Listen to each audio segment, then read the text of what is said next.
केंद्र सरकार ने दिल्ली का ऑक्सीजन का कोटा बढ़ा दिया है, लेकिन सर मैं आपसे हाथ जोड़ के प्रार्थना करता हूं कि इस बढ़े हुए ऑक्सीजन के कोटे को दिल्ली तक पहुंचाने में हमारी मदद करें।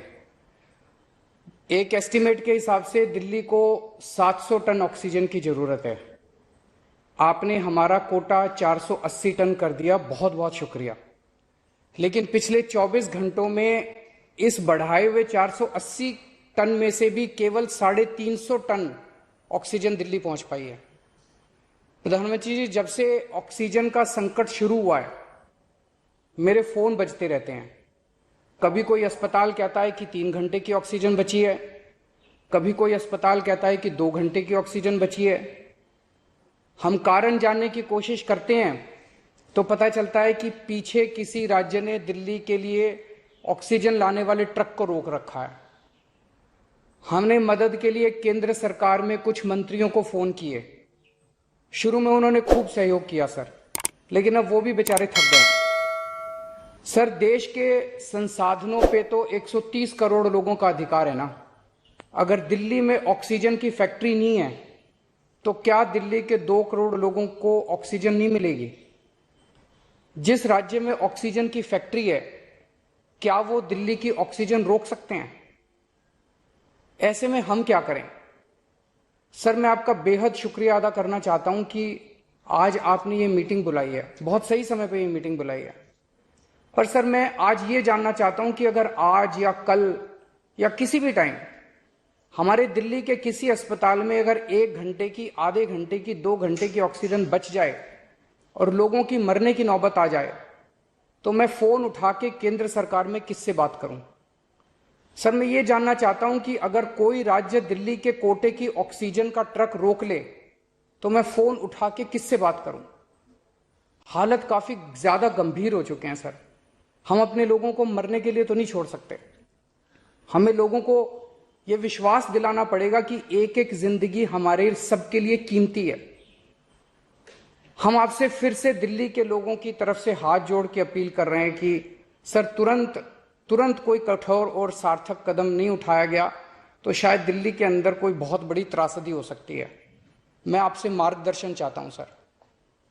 सर, कुछ ही राज्य हैं जहां से मैक्सिमम दिल्ली की ऑक्सीजन आती है और जहां सबसे ज्यादा दिक्कत आ रही है और जहां सबसे ज्यादा हमारे ऑक्सीजन के ट्रक रोके जा रहे हैं।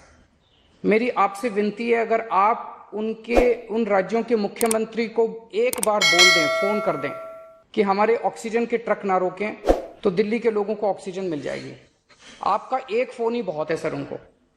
दिल्ली के 2 करोड़ लोगों की तरफ से मैं आज आपसे हाथ जोड़ के विनती कर रहा हूं कि सर, आप हमारी मदद कर सकते हैं। आप कृपया हमारी मदद कीजिए और अस्पताल में लोगों को ताकि ऑक्सीजन मिल जाए।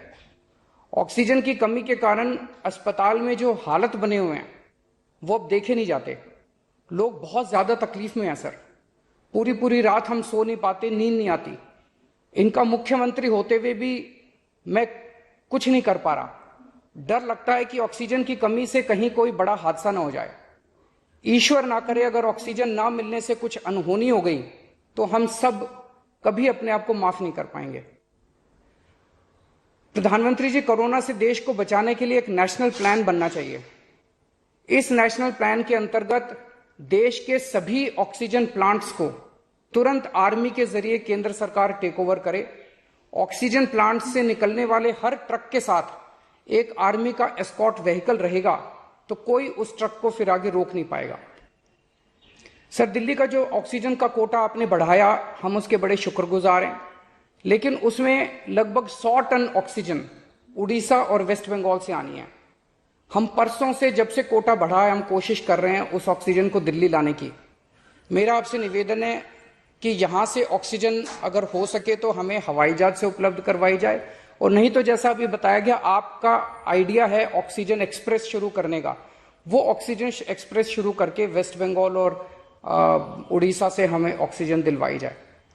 आइडिया नहीं, ऑलरेडी चल रहा है। सर, दिल्ली तक नहीं पहुंच पा रही, हमारी दिल्ली तक नहीं आ रहा। उसमें अगर हमें दिल्ली के लिए भी कॉरिडोर मिल जाए तो आपकी बड़ी मेहरबानी होगी सर। आपने 2-3 जगह तो कर दिया सर, आपके इंटरवेंशन से मुझे पता चला, एक दिल्ली के लिए और करा दीजिए सर, यहाँ की हमारी 100 टन ऑक्सीजन उधर से आनी है। प्रधानमंत्री जी, हमारे देश के वैज्ञानिकों ने इतने कम समय में जो वैक्सीन बनाई है, इसके लिए हमारे वैज्ञानिक साधुवाद के पात्र हैं। आपने इसमें जो प्रयास किए, आपका बहुत बहुत शुक्रिया। अब हम सब लोगों को मिलकर कम से कम समय में अपने नागरिकों को ये वैक्सीन लगवानी चाहिए। इसमें केंद्र और राज्य सभी सरकारों को हमको मिलकर काम करना है। अभी सर केंद्र सरकार ने आदेश जारी किए हैं कि 1 मई से राज्य सरकारें सीधे कोरोना वैक्सीन खरीद सकती हैं। इसके बाद एक वैक्सीन की कंपनी ने अपने रेट जारी किए हैं कि वो केंद्र सरकार को 150 रुपए में और राज्य सरकारों को 400 रुपए में देंगे। सर, एक ही देश में एक ही सामान के 2 रेट कैसे हो सकते हैं? 1 नेशन 1 रेट होना चाहिए। सारे देश को एक ही दाम पे वैक्सीन मिलनी चाहिए। अगर देश एक है तो वैक्सीन का दाम भी तो एक ही होना चाहिए। तो मैं आपसे निवेदन करता हूं कि केंद्र सरकार को, राज्य सरकारों को एक ही रेट पे वैक्सीन मिले। जिस रेट पे केंद्र सरकार को वैक्सीन मिल रही है, उसी रेट पे राज्य सरकारों को भी वैक्सीन मिलनी चाहिए। सर, हर एक जान हम सब लोगों के लिए कीमती है। हमें ये एहसास हर भारतीय को इस वक्त कराना होगा। इसलिए मेरा मानना है कि देश में सबको दवाई, सबको वैक्सीन और सबको ऑक्सीजन मिलनी चाहिए, और बिना किसी विवाद और बिना किसी रुकावट के ये मिलनी चाहिए। मेरा विश्वास है देश में अगर कोरोना के खिलाफ एक नेशनल प्लान होगा तो हम सभी राज्य सरकारें और केंद्र सरकार मिलके इस दिशा में काम करेंगे। सर, कोरोना की वजह से दिवंगत आत्माओं को शांति मिले। एक मैं कहना चाहूंगा। हाँ जी सर।